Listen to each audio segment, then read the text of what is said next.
Maailm on muutunud mõnes mõttes nii väikeseks, et mahub sulle pihku. Aga tegelikkuses on see ikkagi üsna suur. Lausa nii suur, et selle avastamiseks on tihti vaja rendiautot. Et sind ei tabaks auto rentimisel ja tagastamisel mõni ebameeldiv ja kulukas üllatus, on siin reaalsest elust mõned näited, mille eest mõned autorendifirmad klientidelt lisaraha kasseerivad. 163 eurot lisakindlustuse eest, mille olemasolust sa ei olnud teadlik. 212 eurot ja 99 senti auto 30 minutit hilisema tagastuse pärast. Väidetavalt uue päeva renditasu. 354 eurot ja 8 senti auto tagumise ukse kriimustuste eest, mis olid seal juba enne rendiperioodi algust. Nii et ole autot rentides eriti tähelepanelik ja loe lepingud kas või luubiga, sest probleeme on alati lihtsam ennetada, kui neid lahendada.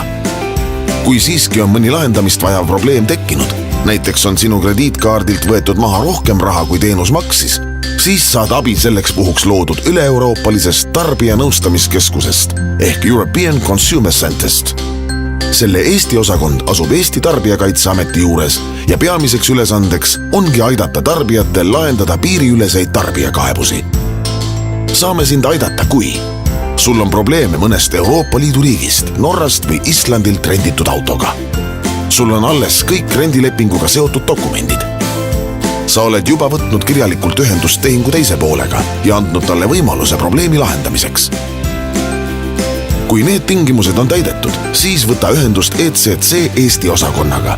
Meie võtame omakorda ühendust vastava riigi ECC keskusega, kes püüab lahendada tekkinud probleemi koha peal.